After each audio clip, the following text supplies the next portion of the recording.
and welcome to the bonus room. I'm Lewis. And I'm Holly. And today I want to discuss the concept of hell.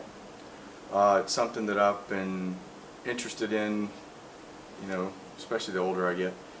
But, I've done a little bit of research into some of the religions that cover our planet, and they all seem to have some common themes about what hell is.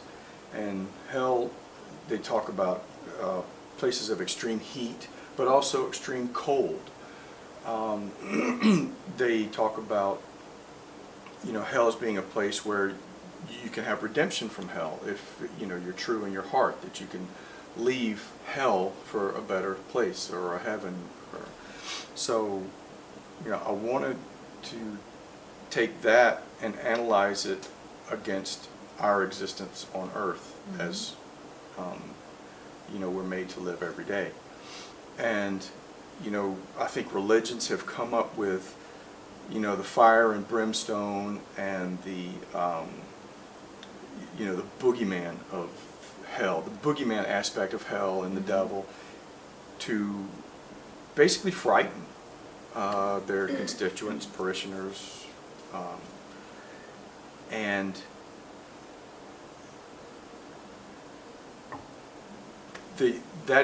is that being done? I'll pose it as a question. Is that being done because the earth is actual hell?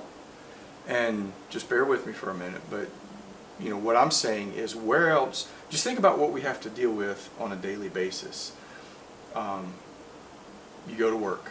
A lot of times you go to work, you're slaving. You feel like you're slaving, and no harm done to those who have actually had to endure slavery. I'm not trying to equate, our existence to some horrible part of history, and it's throughout history, not only U.S. history. Yeah, it hasn't stopped yet. Yeah, it hasn't stopped yet. You're right. So I wanted to juxtapose hell with the earth, and you think about what you have to do on a daily basis. You go to work, and even the people that you have to interact with, you have to constantly try to decipher, okay, are they being honest with me? Are they, what is my true course of action? What do I need to do? And to me, it's about a purity. I feel like with our relationship that when we die and we shed these physical manifestations of who we are, our relationship is pure. There's honesty between us. There's and that's going to lead us to an eternity, and that's the first time I've ever felt that way. And I've mentioned it before in prior shows. And is hell a place where you're just constantly being made to deal with people and events, and you're running around in a circle and you're not really accomplishing anything? Because as much as I feel like I've accomplished in certain arenas in life, I've not accomplished anything that's going to last forever, except for our relationship. So does that? You're not picking up what I'm putting down? There's plenty of horrible things that happen on this planet. I guess my question is what about the good things, like children and the joy we gain from our children, the joy we gain from being together? I guess that's my question. If Earth is hell, there are some happy people out there. Yeah, and I'm not gonna contradict that at all. But let's take our kids, because we love our kids. We embrace our kids, and we extend that to other kids, their friends, and we would protect their friends the way we would protect them, or as fiercely as we would protect them. If we were, take one of our kids' friends to the beach with us for a vacation, we would become their protectorate. And the innocence of childhood is a wonderful thing, and maybe that's what it is. you've got the innocence of childhood, but then you're, throughout life, you're meant or you're made to deal with just a lot of crap, and and evil. and life's evil. Evil. Yeah, you're right. Evil, good word. There's the evil things that happen. But so, are children meant to show us what it could be like and what we need to do, the kind of purity that we need to have at the end of our life, bookend our life, to come through that redemption and leave and go to a better place, go to, for lack of a better word, heaven, or some sort of a nirvana kind of existence, or if you're a warrior, Valhalla, Maybe they're fresh out of that heaven.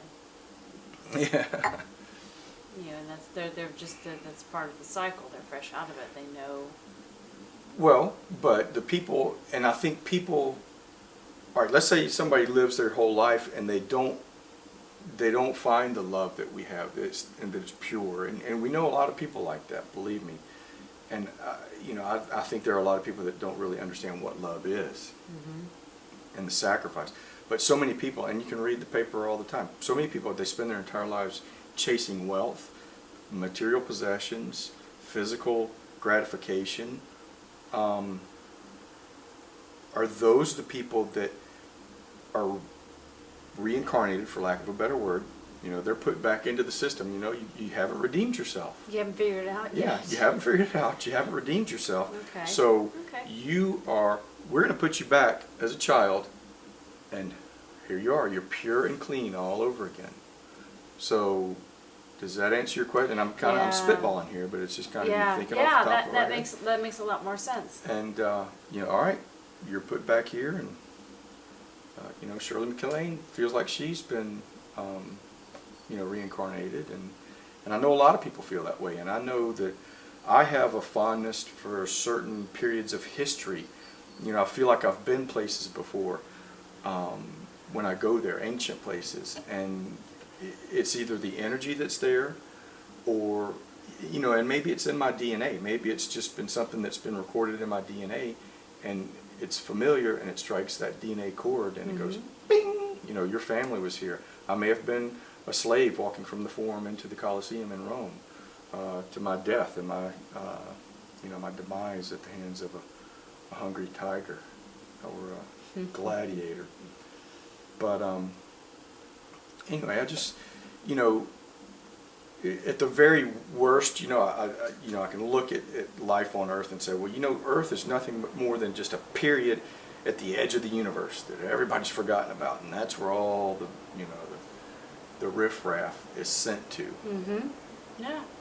Maybe all the souls that need redeeming get you to Earth. Yeah, get you. Figure it out. Yeah, and and I'm not saying that as a negative thing, and I don't want this to be a negative, but it's just let your mind kind of open up and think about things and kind of understand things. And by doing so, we had the conversation just now about children being that clean slate. Well, that makes sense, and that was just a dynamic just between us, and that's why I like having the discussions that we have. So yeah, me too. Anyway, I guess we could end it. We could probably talk forever, but we could probably end it there. So join us next time in the bonus room. Keep talking.